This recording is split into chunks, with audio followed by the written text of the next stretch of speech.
Have you ever tried every manifestation trick out there? Vision boards, affirmations, alignment lists, and still felt like nothing was changing?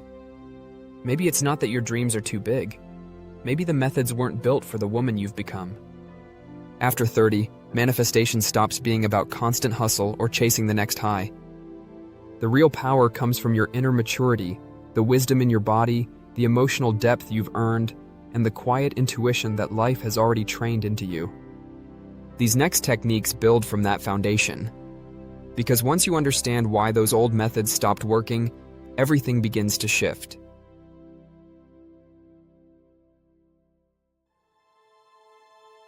That shift reveals something deeper: why traditional manifestation often stops working for women over 30. Have you ever noticed how the routines that once sparked excitement now feel forced or hollow? It's not about losing faith, it's about living more fully. Most mainstream advice was shaped for a season of life with fewer commitments and simpler emotions.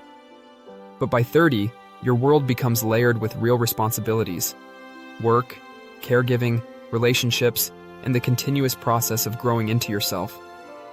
The go, go, go vibration of early life no longer fits a nervous system that now craves steadiness, not more striving. That's where traditional manifestation misses the mark. High vibe messaging tells you to stay positive, yet glosses over grief, exhaustion, and hormonal shifts that influence how energy actually moves through you. You can't override a tired body or a busy mind with forced optimism. Real growth needs honesty and regulation, space to breathe before reaching higher. Science supports this. As we age, long bouts of stress elevate cortisol, which weakens immunity and fogs focus, making it even harder to sustain that effortless, manifesting mood. It's proof that a woman's physiology calls for gentler, regulated rhythms rather than constant high gear. Over 30, your strength comes from grounded awareness. The next chapter isn't about trying harder, it's about listening differently, because the body is often the first to sense what's ready to change.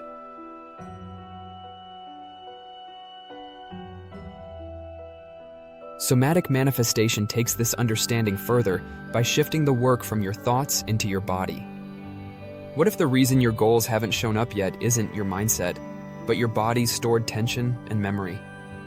You can spend hours visualizing or journaling, yet still feel your stomach twist or your throat tighten when you imagine actually receiving what you want. That quiet contraction isn't resistance in your mind. It's your body whispering, "Not safe yet." Unlike passive visualization, somatic work moves from the bottom up. Instead of using words to convince your thoughts to change, it helps your body process the stress, grief, or trauma that's blocking flow. You begin with awareness. Notice where discomfort lives. Maybe your shoulders pull inward, your breathing shortens, or your belly clenches.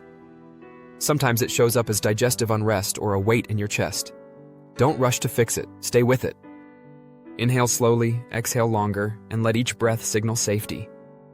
Place a hand over that spot or move gently until the sensation softens. That touch teaches your nervous system to trust again. Research on heart rate variability shows that when breath and heartbeat sync, emotion and focus align. In this coherent state, you're no longer forcing belief, you're embodying it. From that calm, grounded place, attraction happens naturally, preparing you to meet what lies beneath the surface.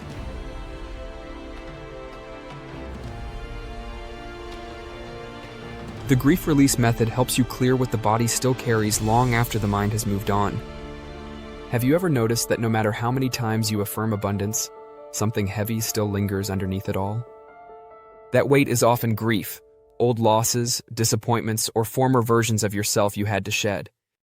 When it stays buried, the body tightens around it, and stress hormones begin to cycle, wearing down your sleep, your immunity, and your sense of openness. Unprocessed grief isn't just emotional, it's a physiological load that signals the body to stay in protection mode. This is why emotional release isn't optional. It's essential for restoring balance. The grief release method uses simple sensory rituals to help your nervous system reset. Start with plants: lavender to calm the mind and release tension, mugwort to cleanse the energy and strengthen spiritual connection, and rosemary to clear stagnation and invite renewal. Crush the leaves lightly in your hand, breathe in their scent, Then exhale slowly until your chest loosens. Add a small gesture, burn the herbs as an act of surrender, or plant them as a symbol of continuation. Some women prefer to soak in a warm bath, letting steam lift old emotion away. Every movement helps the body process what words alone cannot. And as space opens inside, it becomes easier to bring that renewed clarity into what comes next, a more structured way to shape what you're calling in.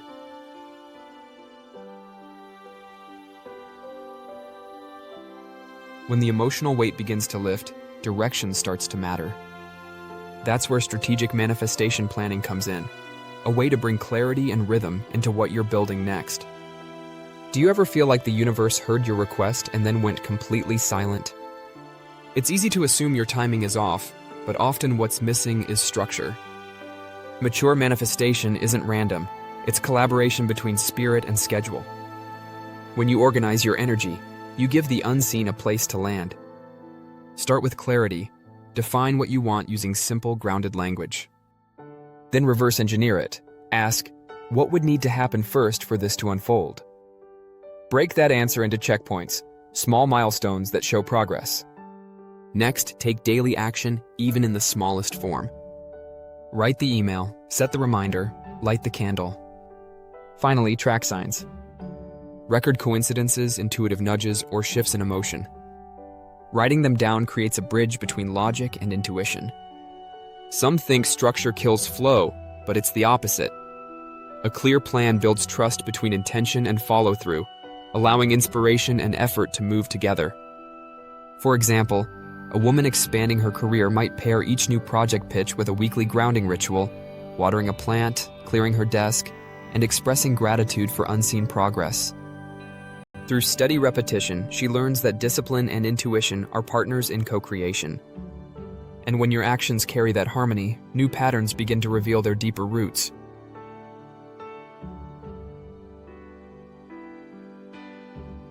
Sometimes that deeper guidance doesn't come from within. It rises from behind you, carried by those who walked before. The Ancestral Wisdom Connection is about drawing strength from that lineage, turning manifestation from a solitary quest into a shared current of resilience that already flows through your bloodline. What if some obstacles you face aren't entirely yours, but echoes of older survival patterns passed down through generations? Research on intergenerational memory suggests that stress and emotional reactions can imprint on family lines, subtly shaping how you respond to life. When you feel invisible resistance to success or abundance, it may simply be an inherited instinct trying to protect you. Recognizing this link transforms pressure into partnership. You can reconnect through a simple 3-step practice. First, create an altar, a physical interface between the seen and unseen, where communication with spirit can take form. Cleanse the space and gather symbols of your lineage, a photo, a stone, or a leaf of sage. Second, invite your ancestors aloud. Speaking your request focuses intention and opens awareness to their presence. Third, express gratitude with offerings such as rosemary for clarity, basil for vitality, or flowers to honor continuity. These gestures acknowledge the exchange. You receive guidance as you give thanks. Approach this work as remembrance and wisdom retrieval, done with respect for your roots. When ancestral support becomes part of your foundation, your next transformation begins to feel guided from deeper within.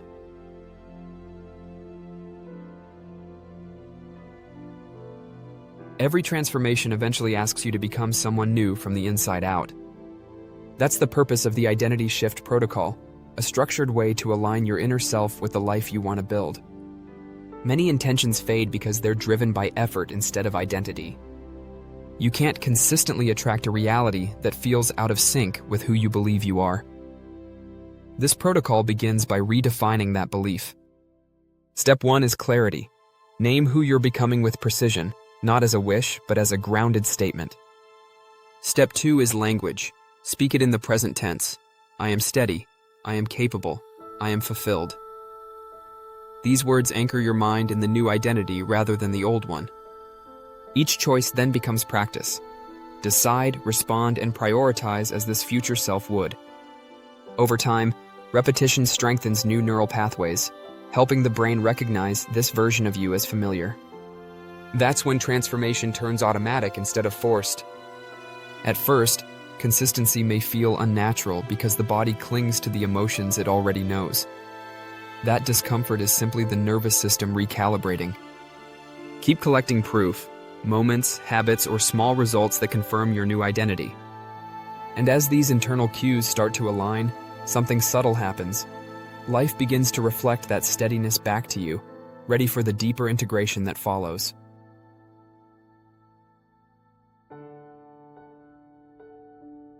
As each layer of your awareness strengthens, something else becomes clear. These techniques resonate differently for women who've lived a little longer. This is where the why behind their power reveals itself. After 30, your perception deepens. It's not coincidence, it's capacity. Maturity reshapes how you experience timing, trust, and rest. You've learned patience from life's delays and compassion from its turns, so your nervous system knows how to stay grounded through change.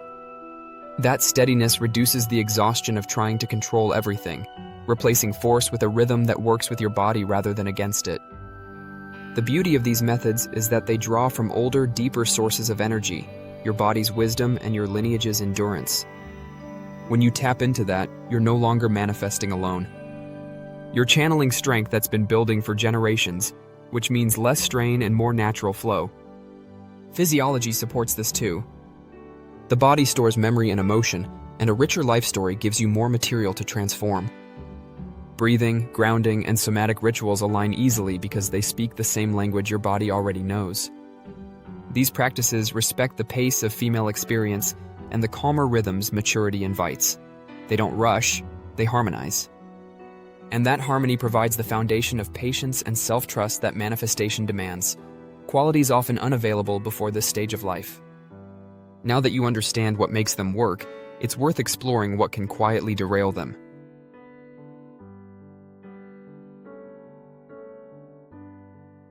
Even with all this insight, certain habits can quietly pull your progress off course. Let's look at the most common mistakes to avoid so your effort stays aligned and effective. Most setbacks in this work aren't about fate. They come from good intentions used in the wrong way. The first misstep is overload. Trying 5 techniques at once scatters your focus and drains enthusiasm. Each method needs room to breathe, so pick one and commit to it for at least 30 days. That consistency allows your energy and intention to stabilize before evaluating results. Depth creates movement, not multitasking. The second mistake is impatience. Doubt often creeps in when you can't see immediate outcomes, but growth has its own right timing. Many breakthroughs begin quietly. Improved sleep, lifted mood, a random opportunity that mirrors your goal. These are signs that the process is unfolding. Commit fully for that 30-day window before judging what's working. Another trap is manifesting from lack. When your motivation stems from neediness or fear, your vibration reinforces that emptiness, attracting more of it. Instead, act from a sense of wholeness, as if what you desire is already being met. This shift turns pressure into magnetism. Every misstep is information, not failure. True progress comes from refining, adjusting, and returning to trust. With those lessons integrated, you're ready to move into a steadier, more intuitive rhythm of creation.